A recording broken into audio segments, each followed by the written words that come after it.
nevaralariga bersin. Shu insonni bitta duo qilib qo'ying.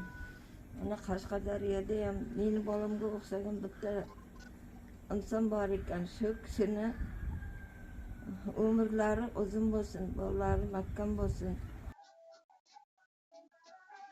Bizni mana xursandchiligi uncha ko'p gapira olmayaptilar.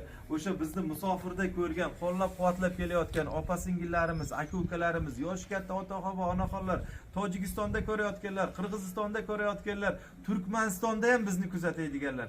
Butun dunyoda o'zbek tilini tushunadigan insonlar ko'pchiligi kuzatishyapti ekan. Hammalaringizni boshlaringiz omon bo'lsin. Hammalaringizga qo'l ko'taraman. Kattagon rahmat sizlarga. Endi aka bitta endi mashinani haydaymizmi? Qani bitta haydang qani? Boya mana buni borki shardi. Endi bir xursandchilikka oluvdim-da, buni bunday panqillatganimga qo'rqmadingizmi aka? Mang sizga shu. Oling. Gap yo'q. Bo'ldi. Haydang. Haydang oldinga. Oldinga bo'lsin, oldinga. Do'stlar, haqiqiy iqtisodiy joyi. Qo'llari ham uncha yaxshi nima qila olmaydi. Oldinga harakat qiling. Yonboshga oling endi burun. Astroq. Yonboshga bir mana yoqqa Endi ko'p joylar bu yerda qarang, mana bunaqa joy ekan. Biz ketganimizdan keyin ehtiyot bo'lasiz aka. Sababi loy, yomg'ir yog'gan.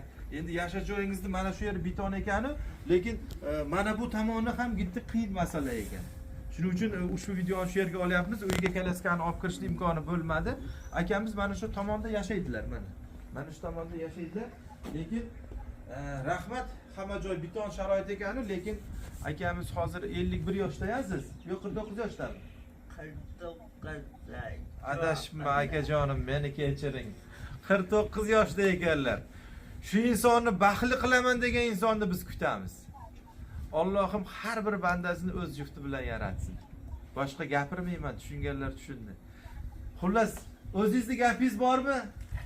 Ana hozir o'zlari aytadi shu masala bo'yicha.